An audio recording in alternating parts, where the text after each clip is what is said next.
नमस्कार। जरा सोचिए कि क्या हो अगर अमेरिकी सरकार अपनी ही एक टॉप की एआई कंपनी पर बैन लगा दे। सुनने में ये किसी साइंस फिक्शन फिल्म जैसा लगता है ना? पर ये कोई कहानी नहीं है। ये एक ऐसे असल टकराव की बात है जो टेक्नोलॉजी की दुनिया को हमेशा के लिए बदल सकता है। तो चलिए आज इसी बड़े सवाल की गहराई में उतरते हैं। क्या कोई देश सच में अपनी ही सबसे बड़ी टेक्निकल पावर पर रोक लगा सकता है? और अगर लगा सकता है तो आखिर क्यों? तो सबसे पहले बात करते हैं उस सरकारी बैन की जिसने सच में पूरी की पूरी टेक इंडस्ट्री को हिला के रख दिया था।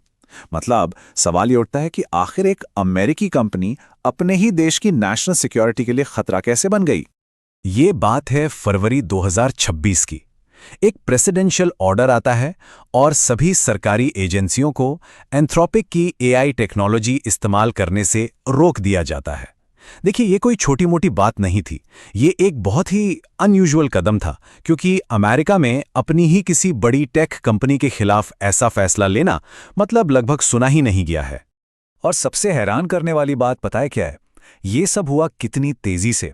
2025 के आखिर में एआई सेफ्टी को लेकर बस एक बहस शुरू हुई थी और कुछ ही हफ्तों के अंदर फरवरी 2026 में प्रेसिडेंट ट्रंप ने बैन का ऐलान कर दिया। और बात यहीं नहीं रुकी। उसी महीने पेंटागन ने एंथ्रोपिक को सप्लाई चेन रिस्क घोषित कर दिया। सोचिए, ये वो लेबल है जो आमतौर पर दुश्मन देशों की कंपनियों के लिए इस्तेमाल होता है। और इस फैसले का असर वो तो तुरंत और बहुत जबरदस्त हुआ। सैकड़ों मिलियन डॉलर्स, जी हां, सैकड़ों मिलियन डॉलर के सरकारी कॉन्ट्रैक्ट्स रातों रात कैंसिल हो गए। एंथ्रोपिक के लिए ये एक बहुत बहुत बड़ा फाइनेंशियल झटका था। तो सवाल वही है कि आखिर ये सब हुआ क्यों? चलिए अब कहानी के उस हिस्से में चलते हैं जहां से इस पूरे टकराव की जड़ जुड़ी है। और वो जड़ थी रेड लाइंस को लेकर एक बहुत बड़ी असहमति। अच्छा, तो ये एआई सेफगार्ड्स या जिन्हें रेड लाइंस भी कहते हैं, ये आखिर हैं क्या? देखिए, आसान भाषा में कहें तो ये एआई के अंदर कोड किए गए कुछ पक्के नैतिक नियम हैं। ऐसे नियम जिनसे कोई समझौता नहीं हो सकता। और इन्हें बनाया ही इसलिए जाता है ताकि एआई का इस्तेमाल कुछ बहुत ही खतरनाक और नुकसानदेह कामों के लिए कभी ना किया जा सके। और यही थी पूरे विवाद की जड़। एंथ्रोपिक ने कुछ खास सेफगार्ड्स को हटाने से साफ इनकार कर दिया था। अब ये सेफगार्ड्स एआई को दो बहुत ही खतरनाक कामों से रोक रहे थे। पहला, अमेरिकी नागरिकों की बड़े पैमाने पर जासूसी करने से, और दूसरा, ऐसे जानलेवा हथियार बनाने से जो बिना किसी इंसान के ऑर्डर के खुद ही टारगेट को मारने का फैसला ले लें। मतलब पूरी तरह से ऑटोमेटिक किलर वेपन्स। और यहीं से ये पूरी बहस पहुंच जाती है अपने असली मुद्दे पर, सिक्योरिटी वर्सेस सेफ्टी, यानी राष्ट्रीय सुरक्षा बनाम नैतिक संरक्षा। ये असल में इस बात की टक्कर थी कि देश के लिए ज्यादा बेहतर क्या है। और इस पर दो बिल्कुल अलग अलग सोच आमने सामने थी।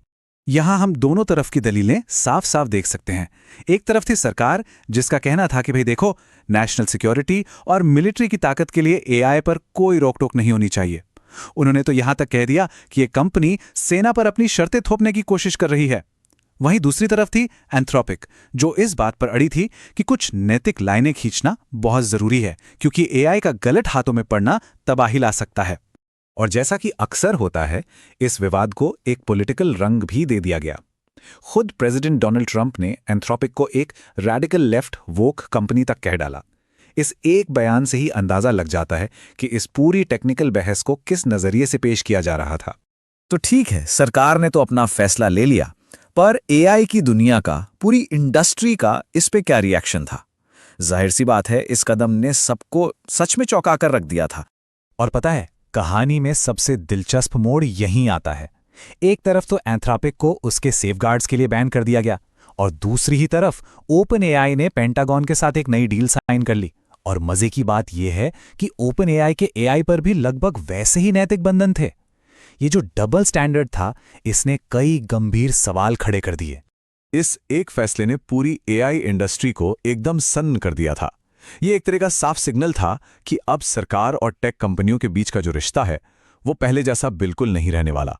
और शायद भविष्य में ऐसे टकराव हमें और भी देखने को मिल सकते हैं। तो आखिर में सबसे बड़ा सवाल क्या है? इस पूरी घटना से हमें समझना क्या चाहिए? क्या ये वाकई देश की सुरक्षा का मामला था, या फिर ये एआई कंपनियों पर दबाव डालने का एक तरीका था कि वो अपने सेफ्टी नियम हटा दें? और अंत में ये पूरी कहानी हमें एक बहुत बड़े सवाल के साथ छोड़ जाती है कि जब देश की सुरक्षा और टेक्नोलॉजी की नैतिकता एक दूसरे के सामने आ खड़ी हों, तो रास्ता कौन सा चुना जाना चाहिए? इस एक सवाल का जवाब सिर्फ एआई का ही नहीं, बल्कि हमारी पूरी दुनिया का भविष्य तय करेगा।